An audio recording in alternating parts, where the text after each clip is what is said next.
I should have known when Severance season 2 came out and everyone was talking about it that, of course, we were going to cover it. We covered season 1.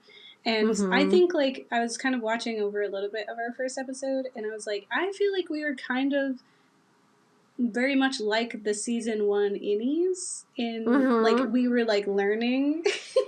Yeah. So we were like, oh, wow, corporate world sucks. Like, we knew that. Like, obviously, like, we knew about company towns, and, but, like, it was in recent time that we specifically covered, like, worker alienation, and we've covered, like, so frequently now, like, Amazon and its treatment of employees and all of the union busting. And for a company that has the most unions trying to happen and the most, like, lawsuits, like, there's a lot to be unpacked there. Last time we were like, oh yeah, I'm seeing the signs of a dystopian world, and now we're like, we're in the dystopian world even more than we were before. Like, it was like, I kind of see the parallels, what's happening, and now we're deep in it. Parable is happening. Yeah, we're here. It's coming. It's already done. It's here. You know, we're in the midst of the apocalypse in a way. So, not post-apocalyptic,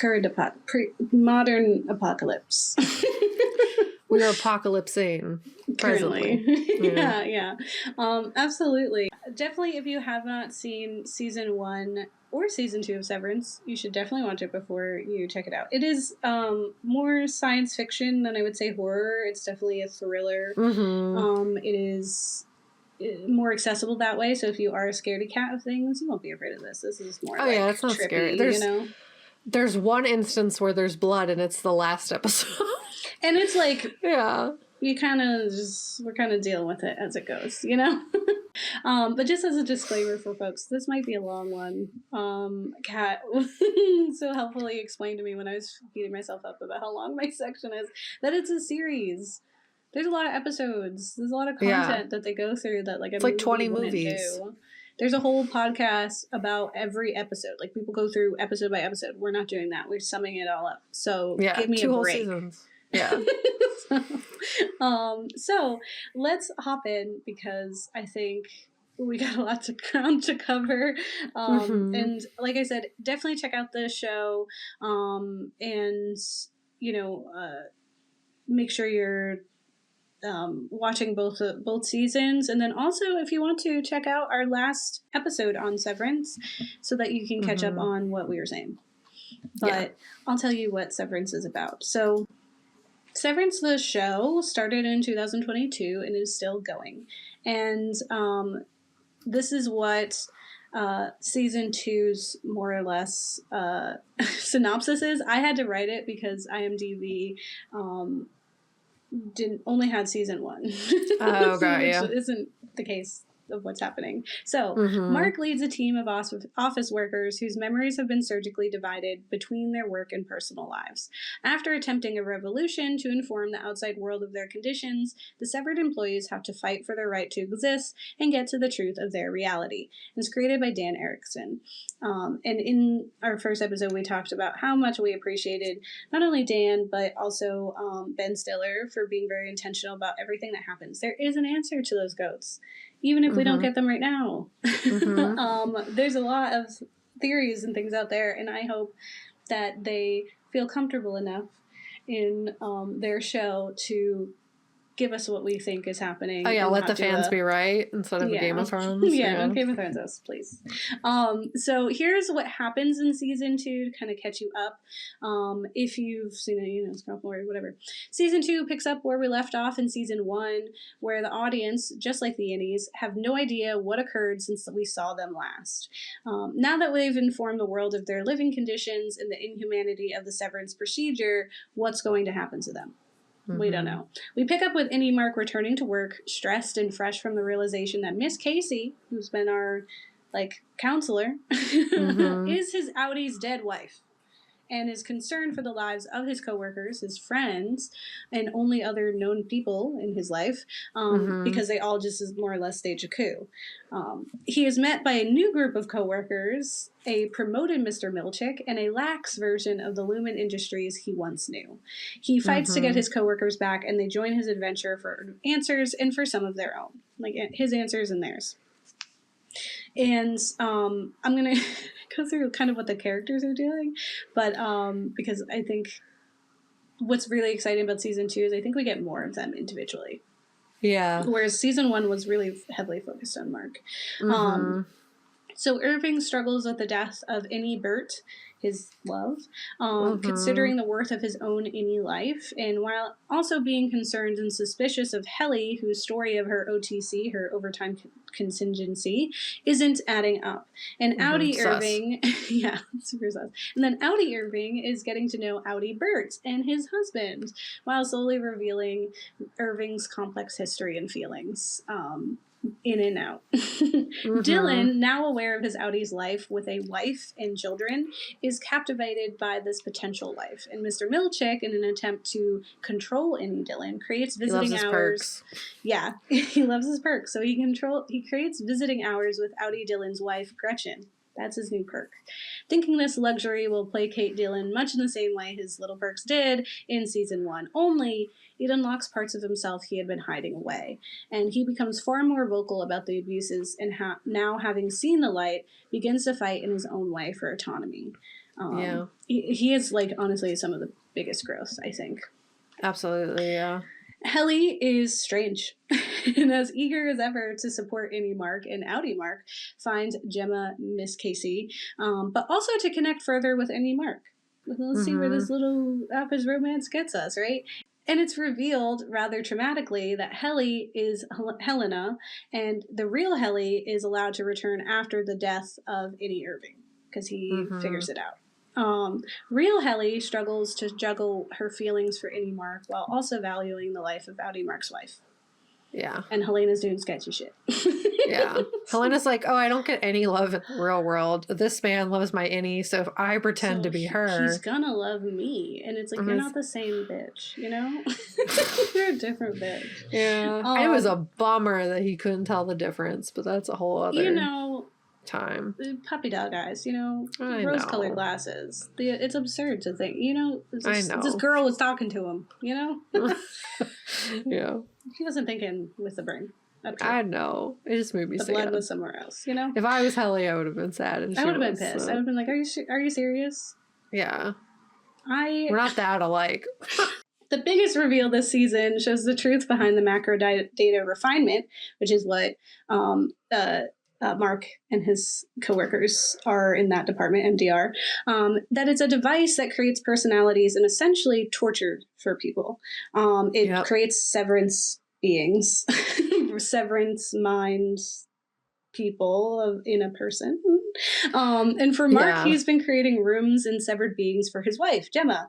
And this will eventually lead to her death unless Innie Mark sacrifices himself and everyone he loves to save her, this woman he doesn't actually know. He knows Miss Casey, who's a different person. And we also learn Miss Cobell has played a much bigger role in the development of the severance procedure and refinement process. Now we understand why she might be so obsessed with Mark and Gemma. Yeah. She's got a lot weighing on that situation. Yeah. And one thing I'll say too is that like they don't let it happen because like spoilers, but the whole thing is like I think what the end goal was that to show that she didn't feel pain was for her to stab herself with the screwdriver. Which would be how she would die. And if she doesn't respond, like with a pain response, that would show she truly felt nothing. But that's just my theory. I also think like it was very specific what they were doing to her. And I think that really did solidify that's not Gemma. Because she was not at all affected by that very traumatic thing that she was doing. It was very clear she was not herself. Something I think is important with that I think of with the theme of Severance is like no one asked to be born period. But innies didn't sign those contracts. So they didn't agree to do this. And so there's like, didn't ask to be born. Yeah, that's just like such a like you're signing on someone else's behalf. It's like, what's that thing that Britney Spears was in where they controlled her money and life? Oh my God, I know what you're talking about, but I forgot what it's called. Like that.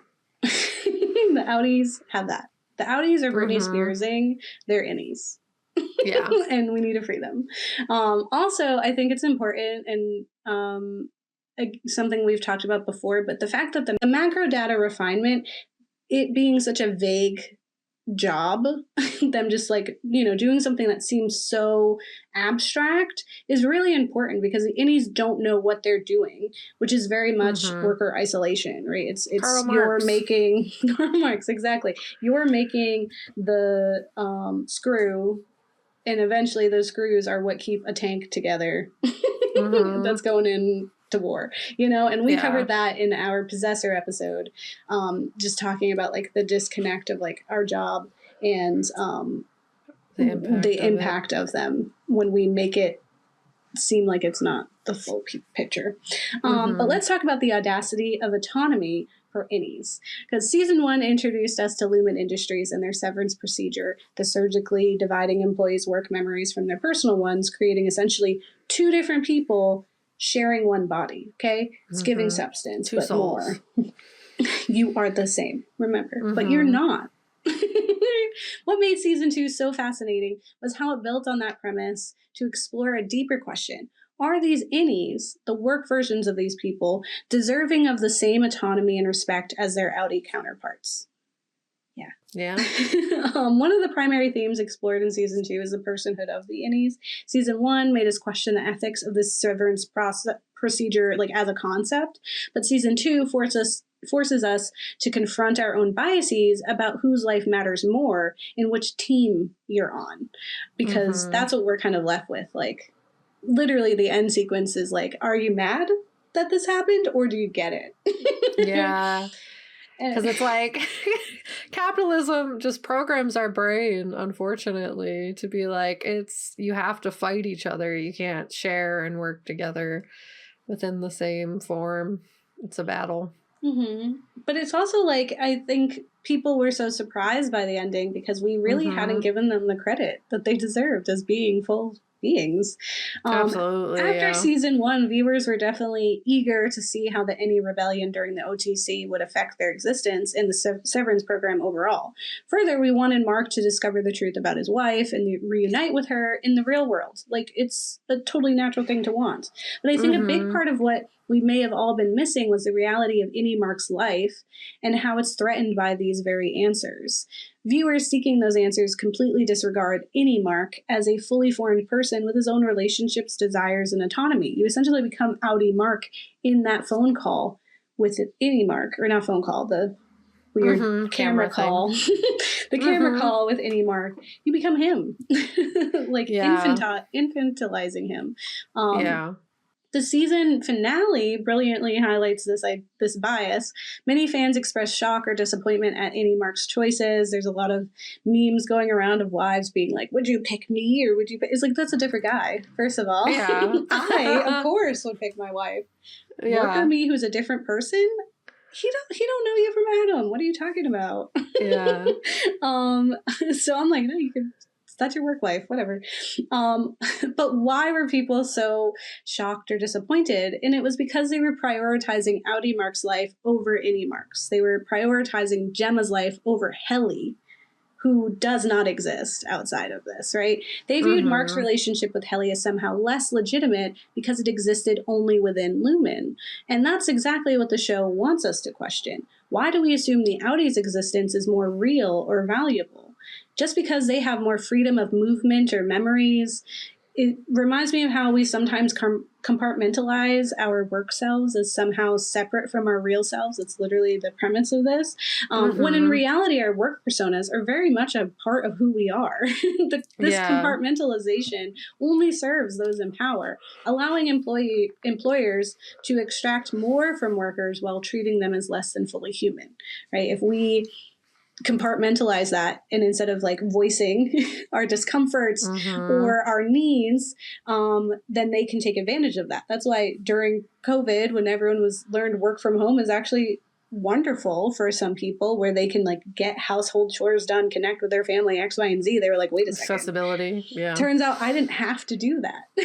Turns out, and that's not to say that works for everyone, but it was this kind of wake up call for some people. We don't have to be different. I can be both like a parent or, someone taking care of my home and an employee. And honestly, and employee is the order that should be. But let's talk about the Audis and their relationship with their innies specifically. That's what my big takeaway from this season was, because the show makes a fascinating point about how each of them views their work counterpart. Like each Audi and how they interact with their innie. It's really interesting. So I think Dylan stands out the most as the only Audi who truly respects his innie as a complete person with rights and personhood and what have you, like an independent being. Both versions of Dylan refer to innies as human beings whose lives are at stake.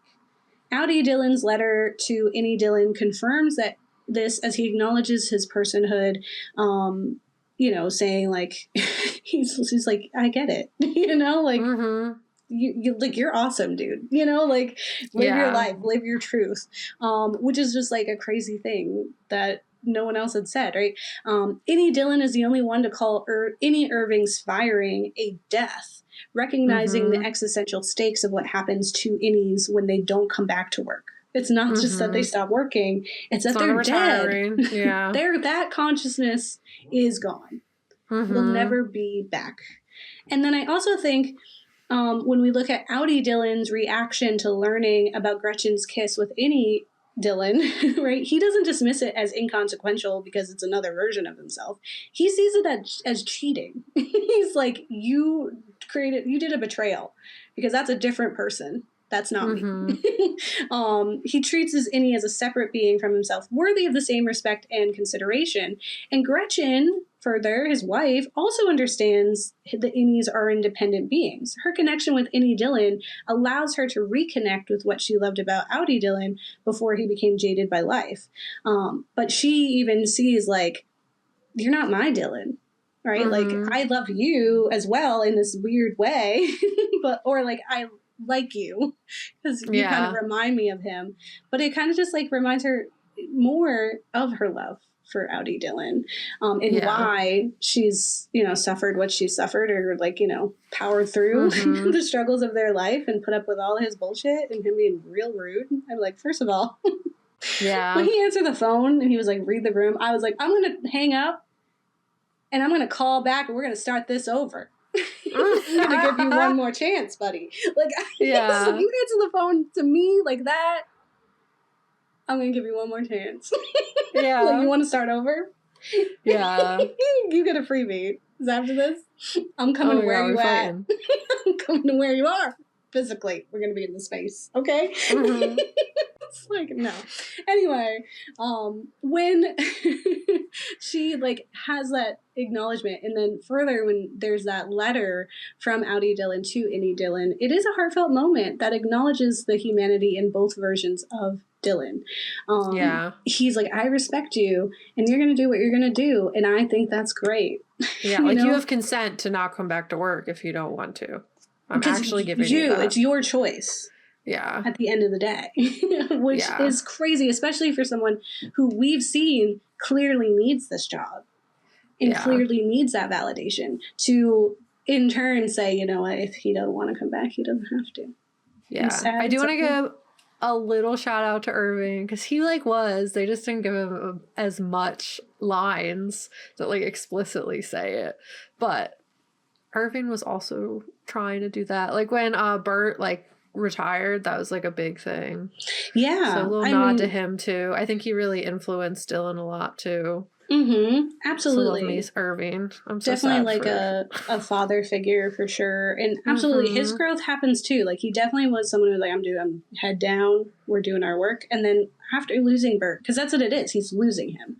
And I think also Audi Irving having to navigate that relationship in himself. And clearly there's a history there. Why does he have the addresses of employees. He's worked for Lumon years before the severance process, same as Bert. So, like, we need more. We do need season 3 to learn more about Irving. And Irving's a real one. He's the only one who sees Helena.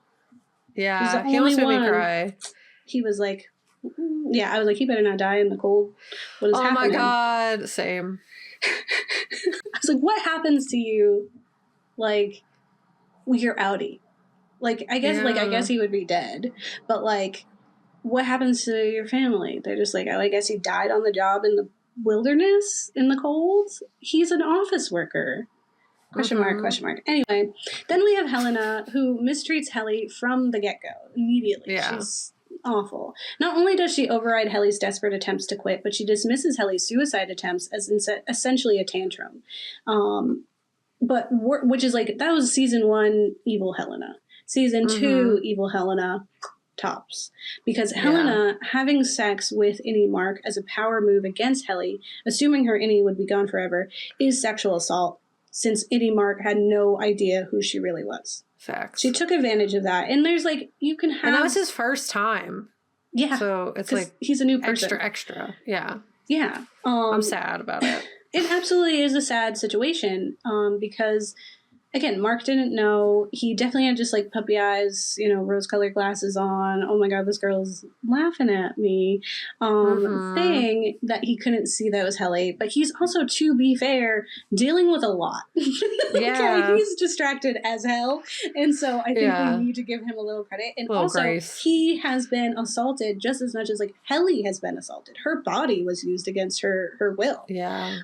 Which is why like their moment together and having it be consensual, like reaffirmed consensual several times moment was so much more beautiful and authentic. Absolutely. Like it was healing, I think, for the two of them, which again also solidifies like Mark's decision in the end, because he was being himself. He was growing and becoming a person. So, but it really is like the ultimate dehumanization to treat Helly's body as simply a vessel that she can use however she wants, with no consideration for the other consciousness that inhabits it, that you awakened, that you brought here and signed your contract.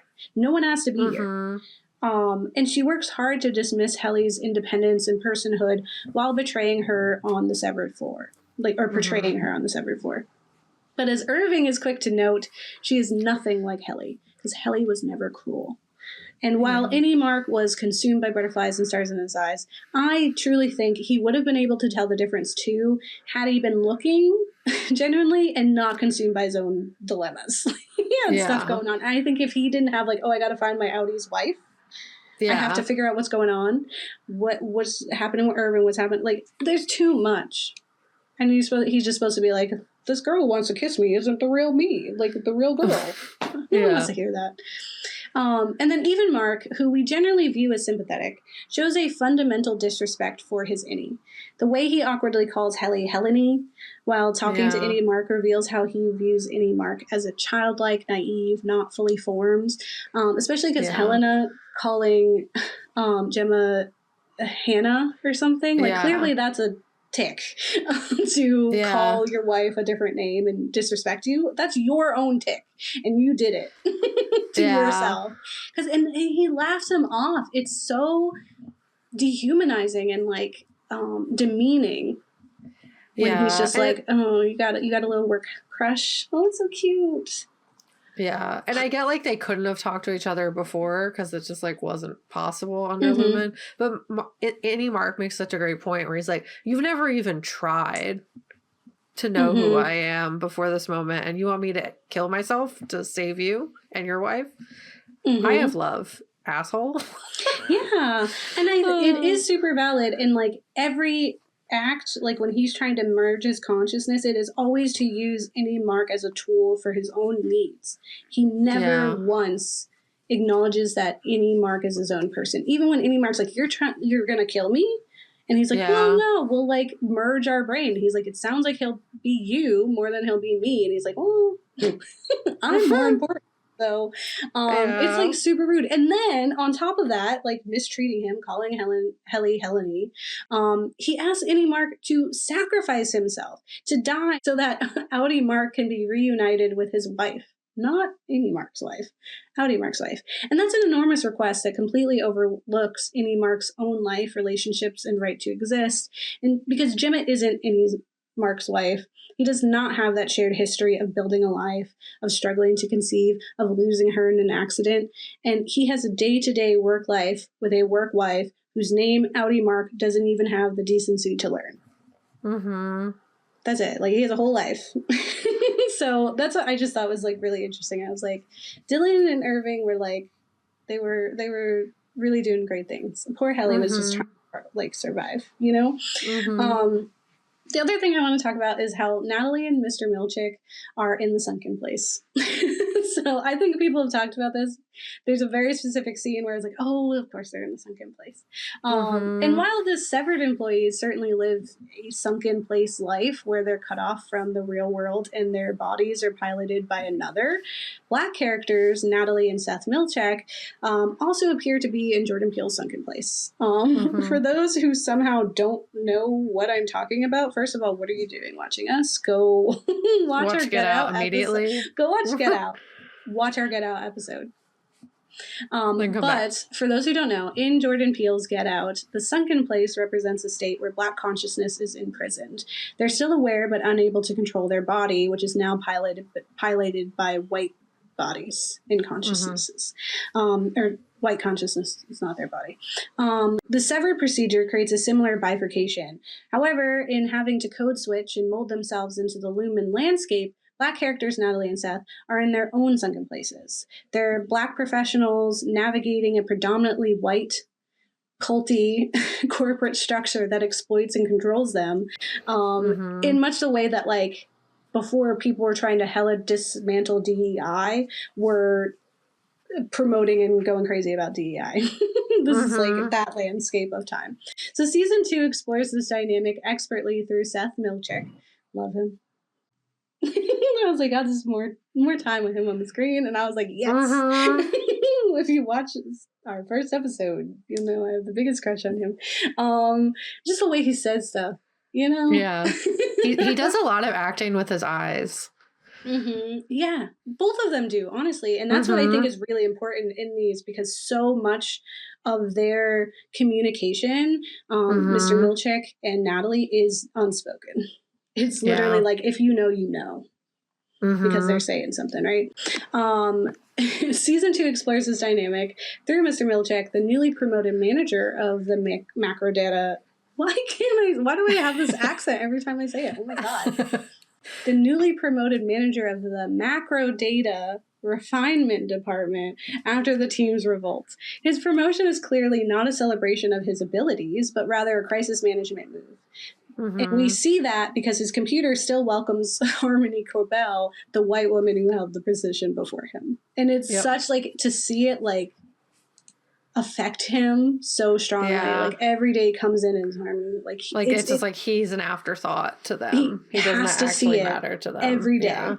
That he's not here from his own talents. Ugh, it's awful. This detail brilliantly captures a reality many Black professionals face. Being promoted into positions without the proper support or recognition, often as diversity symbols or during moments of organizational crisis. I do think summer of 2020 was nice because it allowed for people to be like, you know what, no, we're going to hire people. Like, we love BIPOC people. We're going to hire them, which is nice because people were getting their jobs. But then from that came so many jobs of people being like, I was clearly put on this like pillar and I was used to like take pictures, and that they were not actually respectful or appreciative of my work and my worth, and were just using me. Like, I've heard so many people who were like, I used to teach DEI to organizations and then had to stop because it was such a toxic environment.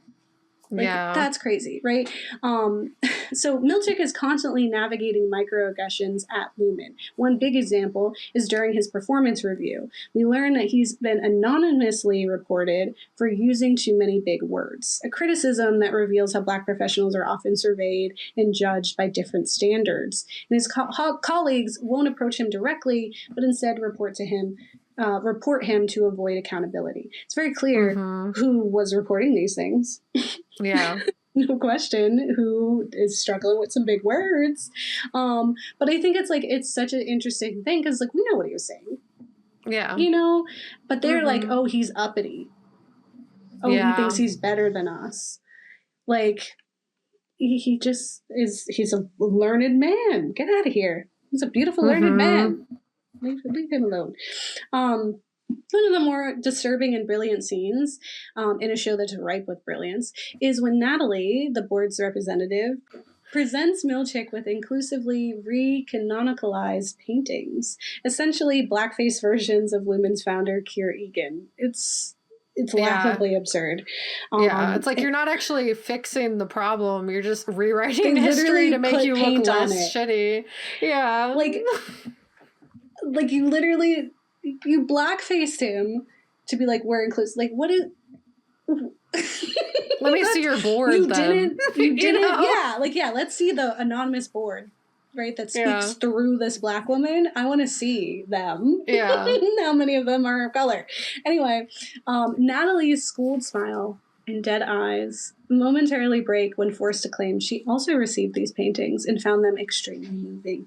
What a brilliant actress. I saw an interview that they found her because she did a toothpaste commercial, and she had this big, wonderful grin, and Dan Erickson or whoever was the director of it was like, you do that one. They were so excited about it, and so she's like, do the commercial. Inspiration. So when Milchick gives her a look that essentially asks, what are we doing here? We witness a fleeting moment of authentic connection. It's almost the exact emotion and fear that we see with the maid in Get Out, where it's stretching, and then there's almost that she doesn't have the tear, but she might as well. It's that scene that everyone's like, that is just Get Out. That's Get Out. Same girl. Same life. It's and the board also speaks for Natalie as she communicates that the board would like you to know that I also received the gift. She kind of distances herself and speak the board wants you to know that I liked this gift. Not I liked this gift. The board wants you to know that I did it, right? She is in control of her body in this space any more than the innies are of their outies, right? However, we could also interpret Natalie's phrasing to be a signal to Milchick that things aren't as well as they seem, or that she agrees with him, right? The board says, not necessarily Natalie saying anything, right? The board wants you to know that I liked that. Did I? Right? Yeah. So it can be it's kind of two ways, right? How deep in the sunken place is she? Is she savable? Yeah. That's what I really hope season 3 we get to see them. So when Milchick attempts to connect with Natalie, suggesting their experiences at Lumon have been similar in some ways, and that the paintings evoked somewhat complicated feelings. Rather than reciprocating, Natalie retreats into her corporate identity. She understands that her positioning as a woman of color is central to her usefulness as the board's face. She goes everywhere for the board. She's the one who's talking to Rickon. She's the board, and there's a reason why they're putting her out there in the public. So Severance is exploring how corporations weaponize diversity and inclusion, and the blackface paintings are a perfect metaphor for how companies often approach diversity, superficially altering their existing structures rather than creating authentic space for diverse perspectives, right? They're performative. They're just surface level. We gave it a paint job, we put a gay flag on it, but nobody here is queer. And now when we're in reality, they're saying the quiet part that they didn't say before out loud instead of speaking. Exactly. In a Get Out kind of fashion of just ugh. Yeah. That's gross. The world's on fire. Okay, continue. Although to say that Severance may not be labeled horror in the same way that Jordan Peele's films are, but for its Black characters, the corporate environment of Lumon contains all the elements of a horror story, with its loss of autonomy, constant performance surveillance, and the erasure of authentic identity. They're in the sunken place. Very clearly. Lastly, I will try to rush through, but I want to talk about the overtime contingency revolution, essentially the revolution that we're starting to see, and someone's got to give season 3. What I find particularly compelling about season 2 is how it moves from awareness of oppression to the beginning stages of resistance and revolution. Season 1, like I said, was about the innies taking the red pill, right? Discovering the truth of their situation. Where season 2 shows us the painful, messy process of trying to fight back against a system with vastly more power and resources. It reminds me, keeps going, it's full circle, of season 2 of Squid Game, which is why we started this series in the first place, that followed the same red pill revelation into revolution between seasons. Both shows recognize that revolution isn't quick or easy, and it involves sacrifice, setbacks, and suffering before any real liberation can occur. We keep saying it because we're in the middle of the really bad parts. We are awakened. We've been awakened for a while, and now we're riding through the rough parts of it, and even the media we consume has not given us the ending that we need. We're in desperate need of some season 3s, right? And I think it's important to note, though, that Severance isn't presenting like a step-by-step blueprint for real-world labor resistance, like horror and genre media often does. It's using this extreme scenario to highlight actual issues of worker exploitation and bodily autonomy. Like, it's easy to say that if we saw people who were literally being severed mentally for a workplace, that's obviously like a problem. But it's, I don't know, I'm looking around. I don't know. Some people aren't always calling out the problem. Yeah, they're not calling out the problem. I don't know how much power we'd have in that situation, because we're calling out those problems now.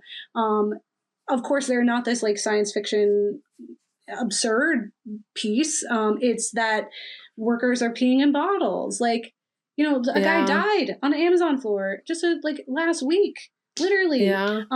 But like, media over like exaggerates these very real issues to make them that much more obvious. To make you think, wait a second, that sounds an awful lot like our reality.